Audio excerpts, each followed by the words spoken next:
I often meet Christians who assume that objective moral value can only exist if God exists. And thus, the only consistent position for the atheist is to deny that objective moral value exists and instead adopt a relativistic or anti-realist understanding of objective moral value. And this is simply mistaken. I'm going to get to that in a second, but first of all, let's just note that the atheist has an interesting response to the Christian. From the atheist perspective, it's not that you need God for objective moral value, but in fact that God cannot at all be essentially tied to the existence of objective moral value. And this argument has been made for centuries, going back to Plato's famous Euthyphro dilemma. The basic dilemma goes like this: is the good good because the gods will it so, or do the gods will it to be good because it is good? If the former, if it is simply good because the gods have willed it to be good, then the good is arbitrary, or in fact relative to the subjective whims of the gods, or the Christian God, or what have you, in which case it's arbitrary and you don't actually have objective morality. But if you choose the latter horn of the dilemma and say the gods simply recognize it as good and so will it because it is good, well, then you've now separated the objective good from the divine nature, and there's nothing more for God to do. God simply recognizes the good, but the good itself is separated from God.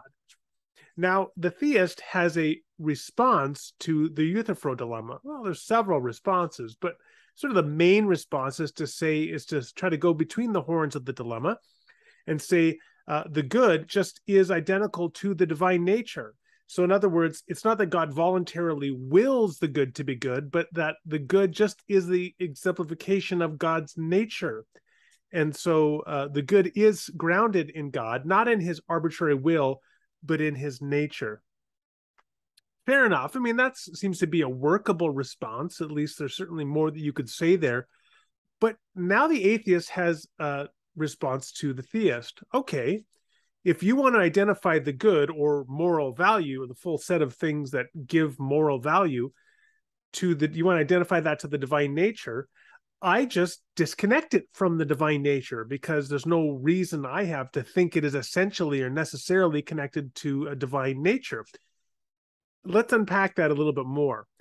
And first, we can do so by giving a little more meat on the bones, as it were, to the concept of God itself. Now, there are endless definitions of God, but here's a pretty standard and I think relatively uncontroversial definition for God.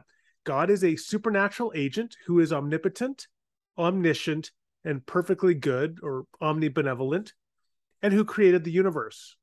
So, in other words, God is a supernatural person with these omni attributes, these maximal attributes, and God created everything, or every material thing at least. Okay, so that's the definition of God. Now, to be an atheist, then, all you would be doing is denying that any such being exists that meets that description. There is no being for the atheist who is omniscient, omnipotent, omnipresent, perfectly good, and who created everything. No person like that. Nothing like that exists. However, the atheist can still say, but I do believe that the good exists. The good is not a person. It's not identical with a divine personal nature. It's an abstract. It's an abstract universal, such as the Platonic good, this idea that came from the philosopher Plato. So the atheist can simply affirm a Platonic understanding of the good, an objective understanding of objective moral value in the universe, but deny that there is any God essentially tied to it. It just exists on its own. And it seems to me pretty uncontroversial that an atheist can take that position. Now, there's an additional interesting question here, or point, is it doesn't seem like you can take that position and be a naturalist by conventional definition. And most atheists today probably are naturalists of one or another sort.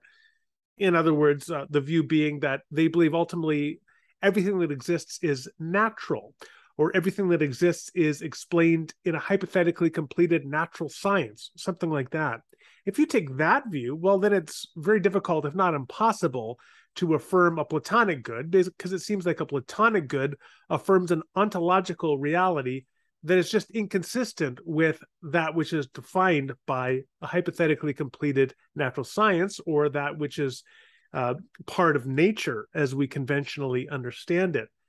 So what that would require then is for an atheist to reject naturalism in order to affirm, for example, a Platonic account of the objective good. But an atheist can do that, right? An atheist doesn't have to accept naturalism in order to accept an objective moral good.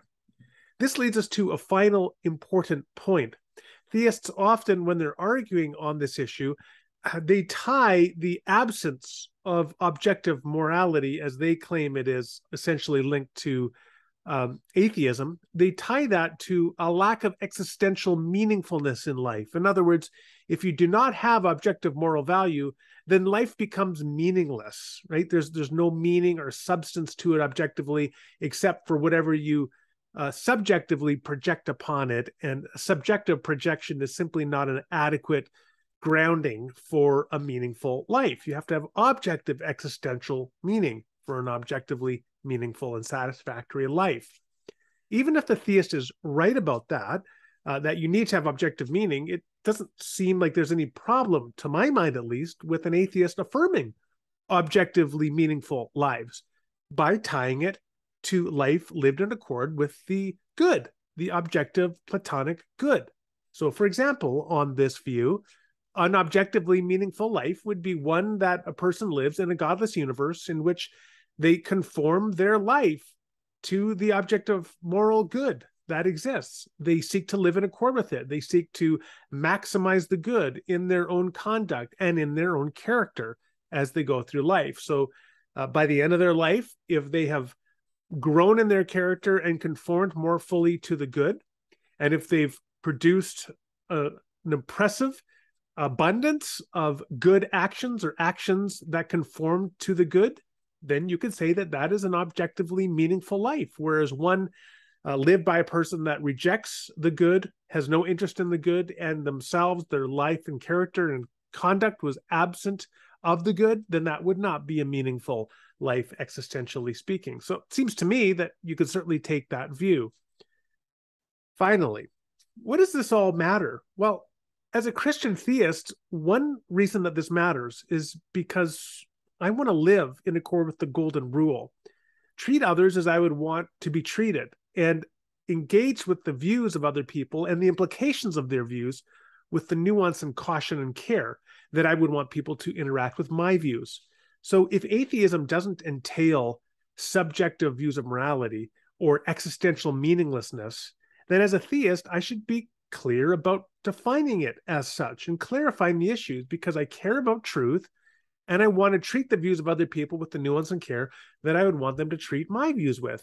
And as we do that, and we steelman the views of other people and treat them with appropriate nuance, care, and caution and clarity, that will only improve the conversations and dialogues that we can have with one another as mutually we seek to understand the truth better.